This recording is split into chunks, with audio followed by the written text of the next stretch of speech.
Добрый день, друзья. Руспек. Здравствуйте. Очень приятно, что вы заглянули к нам, заехали. Спасибо большое. В наш офис. Добро пожаловать. Ага. Готовы рассказать, поделиться с вами своим опытом, информацией о компании, о себе, для того, чтобы наши друзья тоже знали, понимали, чем занимаются члены АНК, и, в принципе, готовы к тому, чтобы раскрыть свои двери, для понимания, чтобы люди знали, чем мы занимаемся. Спасибо большое. Компания у нас называется «Судовое оборудование сервис». Направление – это судостроение, судоремонт, это судостроительная отрасль в Казахстане. И мы являемся частью этой отрасли. Наша цель и задача – это поднять и раскрыть эту отрасль здесь, в Актау, на Каспийском море, чтобы обеспечить рынок судоходный судоремонтом грамотным, и также продукция в виде кораблей, катеров, судов, которые востребованы для экономики Казахстана. Это защита рубежей, первое, это транспортное логистическое направление, которое обеспечит транспортировку как нефти, так и сухого груза, сыпучих грузов. Также это рыболовецкая отрасль, которая позволит Казахстану иметь свой рыболовеческий флот, развивать это. Это туристическое направление, туристический кластер, это какие-то курортные поездки на 3, 4, 5 дней по Каспийскому морю. Ну и просто так по береговой линии города Актау какие-то трамвайчики, что-то такое насытить, потому что мы видим, что Каспийское море – это жемчужина Актау, это очень важное направление, которое нужно развивать, которому нужно уделять время, которое нужно облагораживать. И нужна инфраструктура в виде причальных стенок, каких-то набережных и пирсов, для того, чтобы все это обслуживалось, пришвартовывалось, имела стоянку, подходы. В общем, такое интересное направление у нас. И мы в этом заинтересованы. Мы хотим также, чтобы Актау он возобновил свое название, город белых парусов. Очень хочется, чтобы прибрежная линия она также была насыщена яхтами, парусными, чтобы молодежь была вовлечена в это, чтобы это было интересно и не только для туристов, но и для населения города Актау, для людей, которые горят этим, для романтиков. Это все нам интересно. И я думаю, что через Ассамблею народов Казахстана мы также будем вовлекать молодежь, молодежное крыло. И я думаю, что люди более старшего поколения, они поддержат нас в этом, потому что они помнят, они знают, как это было здесь, как это все зарождалось, как это все становилось.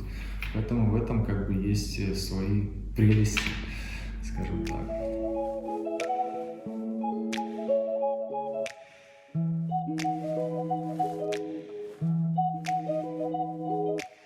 Дороги, в такси, в транспорте. Мы так провели очень большое количество времени 2020 года. Все время в дороге. Еще был карантин, ограничения на выезд. Но чтобы добраться до Москвы, мы летели до Алматы, на такси до Бишкека. С Бишкека мы вылетали в Стамбул, со Стамбула летели в Москву. Это были такие, было сумасшествие 2020 года. Мы сейчас направляемся в школу Дарын, для чего мы идем сюда? Так как мы являемся членами Ассамблеи народов Казахстана, а вы знаете, что там есть очень много эко. Вот у нас по Мангостауской области порядка 21 эко. И один из председателей эко мне как-то предложил один проект, который заключается в помощи и для детей-инвалидов, которые обучаются в школе Тарын, сделать теплицу, так как дети должны работать руками, сделать какую-то физическую. Нас это немножко тронуло, зацепило, и мы приезжали сюда, разговаривали с директором Сайгуль по этому проекту. И сейчас вот они подготовили проект, то есть что хотим, да, то есть размеры, как это будет видение. И вот вместе с Андреем Тан мы хотим хотим реализовать этот проект. Ну, я думаю, что тоже эко остальных, тоже народности, они тоже подключатся к нам. Здесь вовлечение, оно такое интересное. Каждый может поучаствовать в этом, и нам это интересно реализовать, потому что есть какие-то ресурсы, да, которые можно будет высвободить и сделать что-то такое полезное, социально ответственный какой-то проект, вот его провести. Одно из важных направлений, также, в котором мы участвуем и принимаем такое,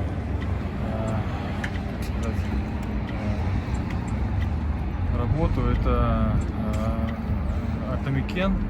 Вот. Атамикен — это один из, я считаю, что важных инструментов для предпринимателя, для бизнесмена, который может сыграть тоже немаловажную роль.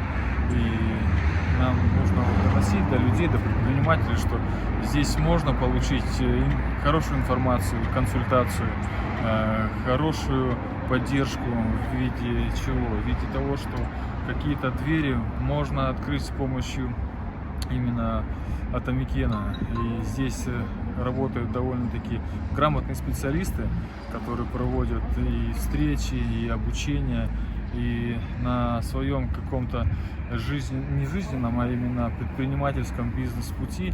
Одно из таких вот образований я получил первое здесь, когда здесь было организовано обучение по стратегическому и операционному менеджменту. Вот, это было, не знаю, это 14 или 15 год, но я скажу, что это было как детонатор для того, чтобы произошел рост, мой личностный рост, и как бизнесмена, как предпринимателя, как руководителя. И я считаю, что Атамикен полностью справляется со своими функциональными обязанностями, и для чего он предназначен, да, это просто супер. Просто это нужно доносить до людей, до предпринимателей, что у нас есть такие инструменты, и государство об этом заботится, и вообще это классно. И мы сейчас зайдем тоже, здесь есть моменты, которые нам нужно обговорить. Рашид Турарович, сейчас директор Атамикена по Мангостауской области, и, в принципе, постоянно следит за нашей деятельностью, за нашей работой. Мы очень интересно, очень интересны наши проекты, которые мы приносим, которые мы реализуем. В принципе, помогает нам, и молодцы ребята. Мы очень плотно сотрудничаем.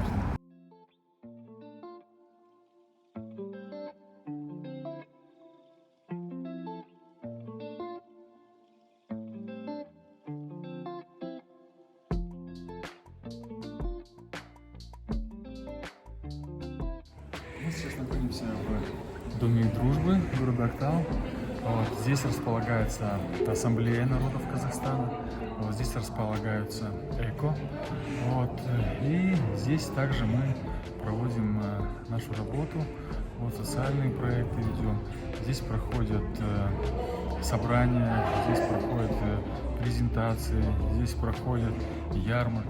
Ну, в общем, вся интересная жизнь Актау, она происходит именно вот при посредничестве и содействии Дома дружбы и Ассамблеи народов Казахстана. Здесь мы встречаемся тоже с руководством, с председателями ЭКО, где обсуждаем тоже текущие вопросы и проекты, которые необходимо решить, которые в процессе реализации. Ну и, в общем, общаемся. АНК — это вот как наш дом родной. Здесь, в принципе, и люди располагают, и обстановка располагает. Такой дом дружбы, как в Мангистауской области, как в Актау, он, наверное, единственный такой уникальный. И когда приезжают президенты, первое руководство, конечно, они мимо не проходят. То есть здесь происходят основные встречи и доводятся какие-то интересные моменты. В общем, Дом дружбы у нас в таком тренде, что ли, в таком постоянном живом общении и очень уникально. Ну, как бы здесь представлены несколько этнокультурных объединений, которые также вовлечены в развитие политики государства. На Ассамблее народов Казахстана это очень важный инструмент именно в политической сфере развития общества, внутриполитического развития, которое объединяет нации, да, то есть Казахстан является многонациональным государством. И именно на этой площадке происходят встречи, объединения, представления, которые показывают наши эко. В общем, этот инструмент, он способствует укреплению отношений, межэтнических отношений в Казахстане. И это важно, и этот инструмент работает, и он нужен для Казахстана. Потому что Казахстан — это уникальное государство, я считаю. Я живу в нем, я родился в нем, я учился здесь, я планирую и связываю свою жизнь именно с Казахстаном. Поэтому для меня тоже важен АНК, Ассамблея народов Казахстана, важен Дом дружбы, и важны люди, которые здесь работают, трудятся и созидают. Сейчас едем к нам на базу, и хочу рассказать, с чего все начиналось.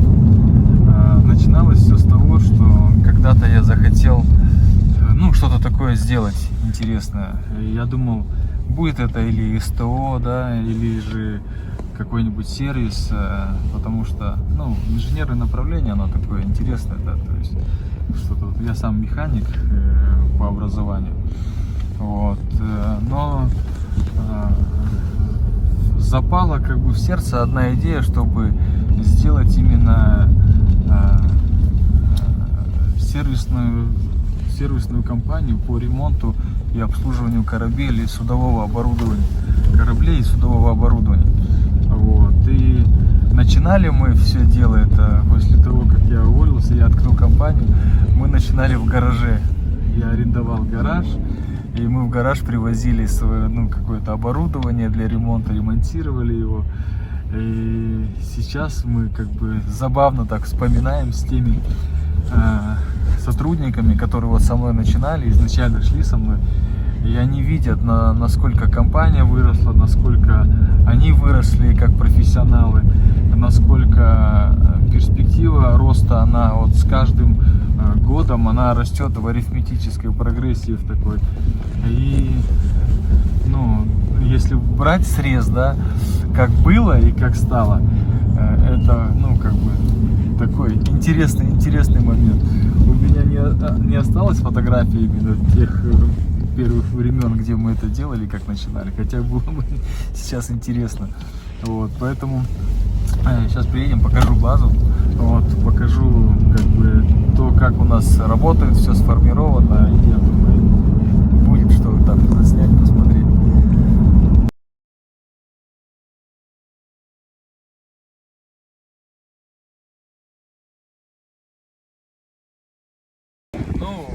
Смотри, вот сейчас мы находимся на базе судовое оборудование и сервис. Мы ее запустили в эксплуатацию в 2020 году. Здесь у нас размещены мозговой центр, это офис, это тот аппарат, который производит интеллектуальную работу, это конструктора, это закуп, это инженера, технологи, и это административный комплекс, да, который именно управляет всеми процессами договорными и контроля. В компании внедрено управление project менеджмента. Что это такое? Это все процессы, все проекты, которые мы ведем, даже маленькие заявки, они ложатся в project и уже отрабатываются согласно номенклатуре. Здесь мы видим, это основной цех, это корпусной цех мы планировали делать, но сейчас там размещается именно тоже по корпусному, это аппараты ЧПУ, лазерной резки, вот это сварочные цеха, токарные цеха и механические цеха. Вот. Компания, ну, как бы, ну, я старался оснащать полностью, чтобы мы были как бы подготовлены технически. И база, да, чтобы можно было выезжать в Баутино, в Курык быстро и для обеспечения быстрого ремонта. Поэтому технологически как бы мы этим оснащены.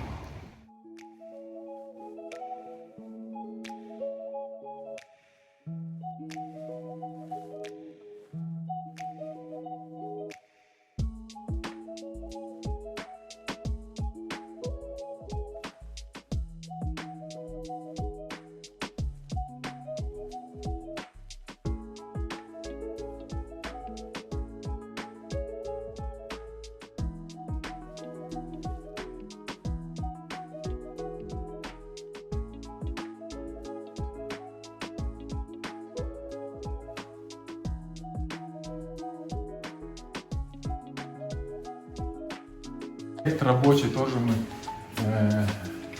сейчас разрабатываем проект по строительству завода судостроительного, судоремонтного, который покроет мощности внутреннего рынка Республики Казахстан.